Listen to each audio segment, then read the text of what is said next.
कलबुर्गी शहर के स्टेशन बाजार पुलिस स्टेशन के कर्मियों ने कांग्रेस नेता और पूर्व पार्षद राजू कापनूर सहित 6 लोगों के खिलाफ प्राथमिकी दर्ज की, जो कलबुर्गी जिले के प्रभारी मंत्री प्रियांक खड़गे के अनुयायी बताए जाते हैं। कलबुर्गी शहर इकाई के भाजपा अध्यक्ष चंद्रकांत पाटिल द्वारा दर्ज कराई गई शिकायत के आधार पर कि उन्हें पाटिल और 3 अन्य को कपनापुर और 5 अन्य लोगों द्वारा मौत की धमकी दी जा रही है, जिनके नाम शिकायत में थे। पुलिस ने काफी नाटकीय घटनाक्रम, भाजपा कार्यकर्ताओं के विरोध प्रदर्शन और पुलिस निरीक्षक द्वारा एफआईआर दर्ज करने से कथित तौर पर इनकार करने के बाद एफआईआर दर्ज की। पाटिल कलबुर्गी ग्रामीण विधायक बसवराज मट्टीमूड़ू, भाजपा जिला प्रवक्ता राजकुमार पाटिल तेलकुर, पूर्व एमएलसी अमरनाथ पाटिल और पार्टी जिला अध्यक्ष ग्रामीण शिवराज पाटिल रेड्डीवाड़गी समेत भाजपा कार्यकर्ताओं ने पुलिस पर एफआईआर दर्ज करने का दबाव बनाया। वे शाम करीब 6:30 बजे पुलिस स्टेशन गए और कापनूर, उनके सहयोगियों नंद कुमार नागभुंजगे, गोरखनाथ सज्जन चिंचनूसूर, प्रताप धीर पाटिल, मनोज शेजवाल और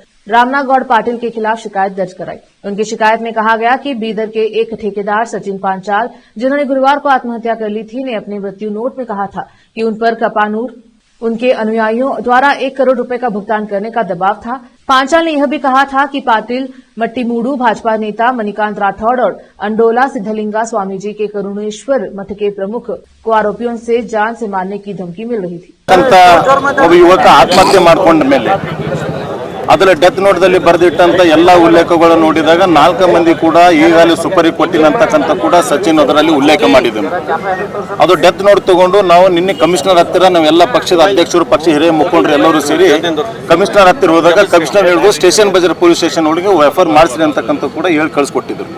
ಅಲ್ಲಿ ಹೋಗಿದ ಮೇಲೆ ಅಲ್ಲಿದ್ದು ಸರ್ಕಲ್ ಇನ್ಸ್ಪೆಕ್ಟರ್ ಶಕೀಲ್ ಅಂಗಡಿ ಅಂತಕ್ಕಂಥವು 4 ಗಂಟೆಕ್ಕಿಂತ ಹೆಚ್ಚಿಗೆ ನಮಗೆ ಒಳಗೆ ಕುಂದಿರಿಸಿ ಟೈಮ್ ಬರೀ ವೇಸ್ಟ್ ಮಾಡಿ ಬರೀ ಫೋನ್ನಲ್ಲಿ ಬಿಜಿ ಇರ್ತಕ್ಕಂಥ ಕೆಲಸ ಮಾಡಿ ಇಲ್ಲಿವರೆಗೂ ಕೂಡ ಎಫ್ಐಆರ್ ಮಾಡ್ಕೊಂಡಿಲ್ಲ. ಅದೇ ಬೇರೆ ಡೈರೆಕ್ಷನ್ ಕೊಡ್ತಾ ಇದ್ದಾರೆ, ಮಾಡ್ಕೋಬೇಡ ಅಂತ ಹೇಳ್ತಾ ಇದ್ದಿರಬೇಕು. ಜಿಲ್ಲಾ ಉಸ್ತುವಾರಿ ಸಚಿವರು ಹೇಳ್ತಾ ಇದ್ದಿರ್ಬೋದು ಮಾಡ್ಕೋಬೇಡ ಅಂತೇಳಿ. ಜಿಲ್ಲಾ ಉಸ್ತುವಾರಿ ಸಚಿವರು ಕೈವಾಡ್ಲಿಂದ ಇದೆಲ್ಲ ನಡೀತಾ ಇದೆ ಅಂತಕ್ಕಂಥ ಕೂಡ ಇವತ್ತು ನಾನು ಹೇಳಕ್ ಬಯಸ್ತಾ ಇದ್ದೀನಿ. ಆ ರೀತಿ ಜಿಲ್ಲಾ ಉಸ್ತುವಾರಿ ಸಚಿವರು ಎದರನ್ನು ಭಾಗವಹಿಸಿಲ್ಲ ಅಂದ್ರೆ ತಕ್ಷಣ ಹೇಳ್ಬೋದಾಗಿತ್ತು, ಕಮಿಷನರ್ ಹೇಳ್ಬೋದಾಗಿತ್ತು, SP ಹೇಳ್ಬೋದಾಗಿತ್ತು. ಆದಷ್ಟು ಇದರೆಲ್ಲ ಶಾಸಕರು, ಮಟ್ಟಿದೀಶರು ಎಲ್ಲರೂ ಕೂಡ ಅದರ ಹೆಸರು ಉಲ್ಲೇಖ ಇದೆ, ತಕ್ಷಣ ಎಫ್ಐಆರ್ ಮಾಡ್ಕೊಂಡು ಇನ್ಕ್ವೈರಿ ಮಾಡಿ ಅಂತ ಹೇಳ್ಬೋದಾಗಿತ್ತು. ಇಲ್ಲಿವರೆಗೂ ಕೂಡ ಹೇಳಿಲ್ಲ. ಈಗಲೂ ತಮ್ಮ ಮುಖಾಂತರ ಹೇಳಕ್ ಬಯಸ್ತಾ ಇದ್ದೇನೆ, ಮಧ್ಯಾಹ್ನ 2 ಗಂಟೆ ಒಳಗಾಗಿ ಎಫ್ಐಆರ್ ದಾಖಲೆ ಆಗಲಿಲ್ಲ ಅಂದ್ರೆ ಇದು ಉಗ್ರವಾಗಿ ಹೋರಾಟ ಕಲಬುರಗಿ ಜಿಲ್ಲೆ ನಡೀತಾ ಇದೆ ಮತ್ತು ಮಾಡ್ತಾ ಇದ್ದೀವಿ ಅಂತಕ್ಕಂಥ ಕೂಡ ಹೇಳಕ್ ಬಯಸ್ತಾ ಇದ್ದೀನಿ. ಮತ್ತು ಜೊತೆಯಲ್ಲಿ ರಾಜ್ಯಪಾಲರಿಗೆ ಮತ್ತು ಗೃಹ ಮಂತ್ರಿಗಳಿಗೆ ಮತ್ತು ಮುಖ್ಯಮಂತ್ರಿಗಳು ಕೂಡ ನಾವು ಮೆಮೊರಣೆ ಕೊಡ್ತಕ್ಕಂಥ ಕೆಲಸ ಮಾಡ್ತೀವಿ. ಇದರ ದಿನದ ಮುಂದೆ ಇದು ತಕ್ಷಣ ಮುಗಿದ ತಕ್ಷಣ ಸಚಿನ್ ಅಂತಕ್ಕಂಥ ಅವ್ರ ಮನೆಗೂ ಹೋಗಿ ನಾವೆಲ್ಲರೂ ಕೂಡ ಪಕ್ಷ ಅಧ್ಯಕ್ಷ ನೇತರು ಎಲ್ಲರೂ ಭೇಟಿ ಕೊಡ್ತಕ್ಕಂಥ ಕೆಲಸ ಮಾಡ್ತಾ ಇದ್ದೀವಿ. ಮತ್ತು ಶಕೀಲ್ ಅಂಗಡಿ ಮಾತಾಡ್ತಕ್ಕಂಥದ್ದು ಕೂಡ ಏಕವಚನದಲ್ಲಿ ನಿನ್ನ ಮಾತಾಡಿದಾನೆ ಎಲ್ಲನೂ ಕೂಡ ನಾವು ಅದಾದ್ಮೇಲೆ ನಾವು ಬರ್ತಿದ್ದೇವೆ. ಅದು ಅಲ್ಲಿ ತನಕ ನಾವು ಬರ್ಲಿಕ್ಕೆ ಬರಂಗಿಲ್ಲ. ಮತ್ತು ನಮ್ಮ ಮನೆ MB ನಗರ ಬರ್ತಾನೆ, ಅಲ್ಲಿ ಹೋಗಿ ಎಫ್ಐಆರ್ ಮಾಡಂತಕ್ಕಂಥ ಕೂಡ ಏಕವಚನದಲ್ಲಿ ಮಾತಾಡಿದಾನ. ಅವ್ರ ಬಗ್ಗೆನೂ ಕೂಡ ತನಿಖೆ ಆಗ್ಬೇಕಂತ ಕೂಡ ಇದು ಯಾವುದೇ ಇದು ಇರ್ತಕ್ಕಂಥ ಇದು ಆದ್ರೆ CBI ಒಪ್ಪಿಸ್ಬೇಕಂತಕ್ಕಂಥ ಕೂಡ ನಮ್ಮ ಆಗ್ರಹ ಇದೆ. ಜೀವ ಭಯ ನಾವು ಬರ್ದಿಟ್ಟೆ, ಡೆತ್ ನೋಟ್ದಲ್ಲೇ ಬರ್ದಿಟ್ಟು ತೀರ್ಕೊಂಡಿದ್ಮೇಲೆ ಆತ್ಮಹತ್ಯೆಗಳ ಮೇಲೆ ಆಲ್ರೆಡಿ ಸುಪರಿ ಯಾರಿಗೆ ಕೊಟ್ಟಂತ ಹೆಸರು ಕೂಡ ಹೇಳಿದಾನ. ಅವ್ರ ಫೋಟೋಗಳು ಕಳಿಸಿದೆ, ತರಿಸ್ಕೊಂಡಿದ್ದೆ, ಅದು ಕೂಡ ಗೊತ್ತಾಗಿದೆ. ಯಾರು ಅಂತಕ್ಕಂಥ ಕೂಡ ಇನ್ಕ್ವೈರಿ ಕೂಡ ಮಾಡಿದ್ದೀನಿ. ಅವರು ಕೂಡ ಎಲ್ಲ ಡೀಟೇಲ್ ನನ್ನ ಕೆಡಿಗಿದೆ. ಅದು ಪ್ರಸಂಗ ಬಂದ ನಾನು ಅದು ಕೂಡ ಕೊಡ್ತಕ್ಕಂಥ ಕೆಲಸ ನಾನು ಮಾಡ್ತಿದ್ದೆ. ಯುವಕ ಆತ್ಮಹತ್ಯೆಯನ್ನ ಇವತ್ತಿನ ದಿವಸ ಮಾಡ್ಕೊಂಡಿರುವಂತದ್ದು ಬಹಳ ಎಲ್ಲರಿಗೂ ಕೂಡ ಇವತ್ತು ನೋವಿನ ಒಂದು ಸಂಗತಿ.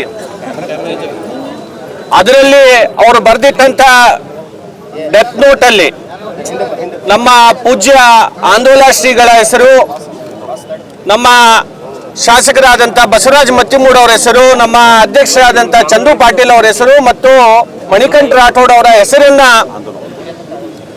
ಬರೆದಿರುವಂಥದ್ದು. ಅವರಿಗೂ ಕೂಡ ಸುಪಾರಿಯನ್ನ ಕೊಟ್ಟು ಅವರ ಕೊಲೆಯನ್ನ ಆಗುವಂತ ಸಾಧ್ಯತೆ ಇದೆ ಅಂತ ಅನ್ನುವ ಮಾತನ್ನ ಇವತ್ತು ಆ ಡೆತ್ ನೋಟ್ ನಲ್ಲಿ ಇರೋದ್ರಿಂದ ಇವತ್ತು ನಾವು ಸರ್ಕಾರಕ್ಕೆ ಯಾವುದೇ ಸರ್ಕಾರ ಪ್ರತಿಷ್ಠೆಯನ್ನು ತಗೊಳ್ಳದೆ ಇದನ್ನ ತಕ್ಷಣದಲ್ಲಿ ಯಾರು ತಪ್ಪಿಸ್ತರಿದ್ದಾರೆ ಅವರನ್ನ ಬಂಧಿಸುವಂತ ಕೆಲಸ ಇವತ್ತು ಸರ್ಕಾರ ಮಾಡೋದು ಬಿಟ್ಟು ಇವತ್ತು ಇದಕ್ಕೆ ರಾಜಕೀಯ ಬಣ್ಣವನ್ನ ಹಚ್ಚುವಂತ ಕೆಲಸ ಇವತ್ತಿನ ದಿವಸ ನಡೀತಾ ಇದೆ. ದಯಮಾಡಿ ಈ ಒಂದು ಪ್ರಕರಣವನ್ನ CBIಗೆ ಇದನ್ನ ಹಸ್ತಾಂತರ ಮಾಡಿ ಇದಕ್ಕೆ ಯಾರು ತಪ್ಪಿಸ್ತರಿದ್ದಾರೆ ಅವ್ರ ಮೇಲೆ ಕ್ರಮವನ್ನ ಇವತ್ತಿನ ದಿವಸ ಜರುಗಿಸಬೇಕು ಅಂತ ಹೇಳಿ ನಾವು ಇವತ್ತು ಹೋರಾಟವನ್ನ ಮಾಡ್ತಾ ಇದ್ದೇವೆ. ಮುಂದಿನ ದಿನಗಳಲ್ಲಿ ಸರ್ಕಾರ ಈಗಾದರೂ ಎತ್ತೆಚ್ಚಿ ಇದನ್ನ ಪ್ರಕರಣಕ್ಕೆ ಇವತ್ತು ತಕ್ಷಣದಲ್ಲಿ ಇದಕ್ಕೆ ಕ್ರಮವನ್ನ ಜರುಗಿಸದೇ ಇದ್ರೆ ನಾವು ಮುಂದಿನ ದಿನಗಳಲ್ಲಿ ಇನ್ನೂ ಹೆಚ್ಚು ಉಗ್ರವಾಗಿ ಹೋರಾಟವನ್ನ ನಾವು ಮಾಡಬೇಕಾಗತ್ತೆ ಅಂತ ಅನ್ನುವ ಮಾತನ್ನ ಈ ಸಂದರ್ಭದಲ್ಲಿ ಹೇಳಕ್ಕೆ ಬಯಸ್ತೇನೆ. Thank you.